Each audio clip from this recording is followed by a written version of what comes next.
Hey guys, it's me, Magic the Joker from Kingdom 1628 with a new video for you guys, and this is going to cover basically 10 points for mid-game goals for free-to-play players.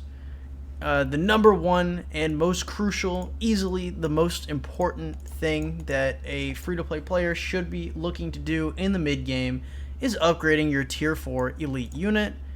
You should go straight into your academy, get all this beautiful military research, get your Teutonic Knight. You pick Germany because you're a smart player, and that is what we do as free to play. We pick Germany, so you're getting your elite unit off the bat. Okay, that is kind of a no-brainer, but I feel like it should be said. Number two, you should be saving your AP pots. Okay. The only event where you're even considering using AP, I guess there are two. You're either doing it for a seasonal event, right? Like spring, which is coming around the corner, or you're using it for a supply event. However, supply events, you really don't have to use that much AP to stay up in the top 10. Saving AP for KVK is super crucial. Marauders are incredible source of use using your AP pots. So please save your AP pots. Do yourself a favor. Once you get to KVK 1, you're going to thank me. Number 3 is going to cover titles, runes, and Sanctum buffs. Realistically, if you're getting big research or big builds done, you should be looking for a family alliance that has good Sanctums and good altars, that's stacking building or research or training buffs on. You should be looking for a rune that will give you good building, training, or research buffs. And you should always be asking for a title, even if you don't join a separate alliance for a Sanctum buff, or you don't join a separate alliance trying to get a pass to get a rune. Make sure you're getting titles 24/7. If you're training units, you should be getting titles. If you're researching, if you're building, it doesn't matter. Titles are super fast. If you have a decent kingdom, you'll be getting titles very quickly. Make sure you're getting titles. Another thing that I will say about runes is that the two runes you should be looking for casual use would be the Rune of Scythenia. That should be your number one priority, and that is Action Point Recovery. Action Point is obviously great for free-to-play players. I have droned on and on about how great Action Points are. It's why we pick Germany. Pick up a Rune of Scythenia. It's like doubling your passive for your civilization. It's great. Okay. Number 2, if you don't see one of those, pick up any gathering resource, really, or any gathering rune. That'll work for the time being. Number 4, we're gonna cover research priority. So, what should you be prioritizing as a free-to-play player in terms of research? Is it the military tree? No, it is not the military tree. That was a rhetorical question and a trap. And if you answered yes, sorry, you're getting hung. Okay, so what you should be investing in as a free-to-play player is all this good stuff. You should be investing into gathering speed, research speed, building speed. Load is fine. You're going to have to max this tree almost entirely from what I know for getting tier 5. And, us grimy free-to-play players, we're all about the long grind. Okay, we're in it for the long haul. We are going to get tier 5 at some point in the distant future. So, max out this tree. It's going to give you resources you need badly. All you're doing is joining rallies and defending flags. So, you're never going to need research because you're not fighting in the open field. So, don't do military research. Just do your economic research, and it'll all be hunky-dory. Okay? Number 5 is going to be Barbarian Camps. If you don't know what Barbarian Camps are, I'm not talking about forts, and I'm not talking about these little wandering bands of barbarians. Let's see if I can find one right next to me. This is a Barbarian Camp. There's a couple others like it. If you are a free-to-play player, the effort it takes to get these is not worth the rewards you get. If you get really lucky, you get a gold key, which is good. It's really good to get a gold key. However, the time it takes you, especially when they're far away, like 2 hours away, the time it takes you to get to this and maybe clear it is going to be hours that you could be gathering. And as we said before, you're a free-to-play player, so you're dirt fucking poor. You know, don't be trying to high roll for a blue material choice at one of these barb camps. You know, focus on your resources, focus on the rest. Barbarian camps are really not what you want to be looking for. Number 6 is going to sound kind of out of left field.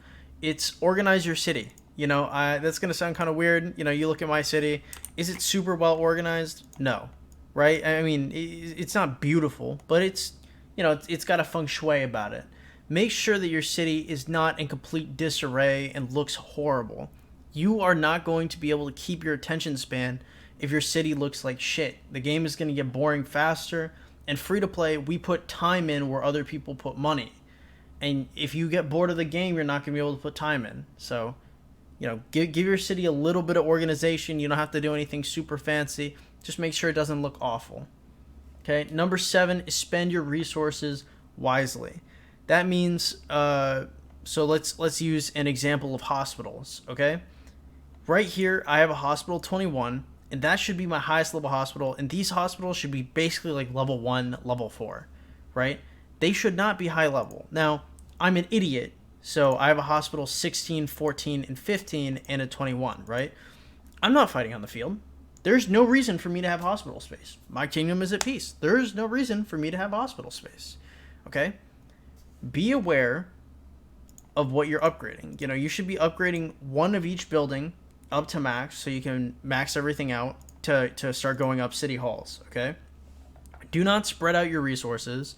Don't be donating resources to people. If your alliance has a tax, you know, maybe that's okay, but be very cognizant of where your resources are going because free to play, poor, okay? Number 8 is build only your city hall requirements. So there are spreadsheets out there that will tell you what the building requirements for upgrading each city hall is. An example of that would be 23 to 24, where 23 requires you to have a siege workshop at 23. Okay? And to have a siege workshop at 23, you need your barracks at 23, you need your stable at 23, and your archery range at 23. And to get those to 23, you're going to need a lumber camp at 23, you're going to need a quarry at 23, and you're going to need a farm at 23. So, be very cognizant of the fact that you are going to have to upgrade these buildings later. So make sure you're going into the direction of upgrading these buildings early on, so when you have to upgrade them later, you're not waiting a super long time before you're upgrading your city hall, because rushing your city hall is super important, and getting to city hall 25 is very, very important for a free-to-play player. Go as high city hall as you possibly can, as fast as you can, because that march size is great. I mean, there's no downsides. Build towards your CH requirements. So number 9 is going to cover equipment. You know, I'm going to cover this probably like very briefly, considering, you know, you're a free-to-play player and you're not spending money on materials. Okay? Your equipment should be blue or lower, usually lower, okay? And it should always have a special talent. Always is a little bit of an overstatement. So the way special talents work is a special talent upgrade will give you 30% extra stats, rounding up, okay? So let's take the Iron Helm, for example, okay? So this is blue or lower, which is good, and it gives 3% infantry attack. So I will unbuild it and rebuild it because I have so many Iron Helm blueprints until I have an Iron Helm with a special talent, and then I will give the special talent the infantry tree, which is what Sun Tzu has. Considering it's 3% infantry attack, that's kind of a no-brainer. Okay?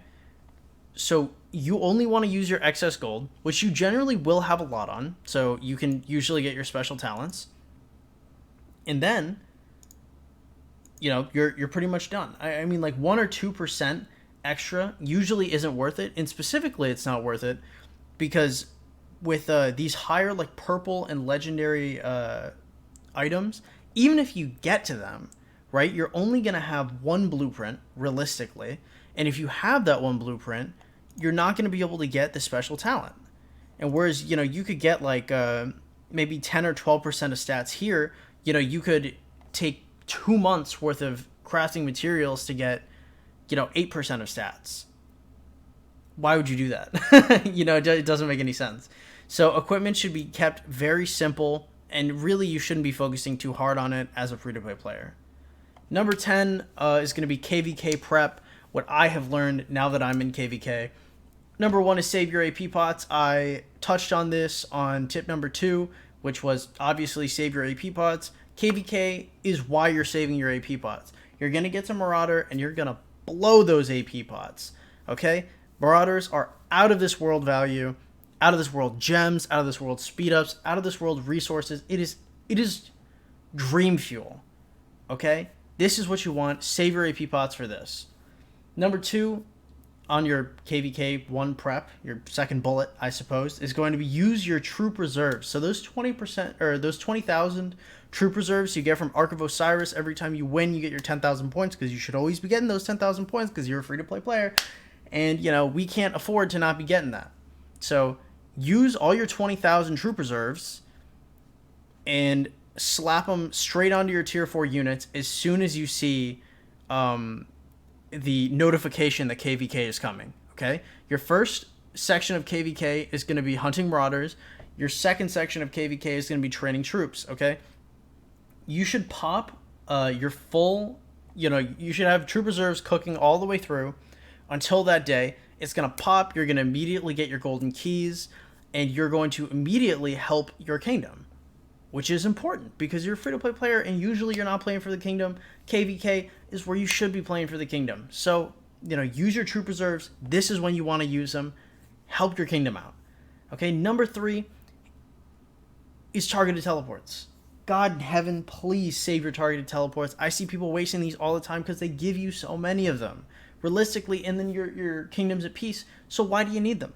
I'll tell you why you need them. To get into Lost Kingdom, you have to use 1 targeted teleport.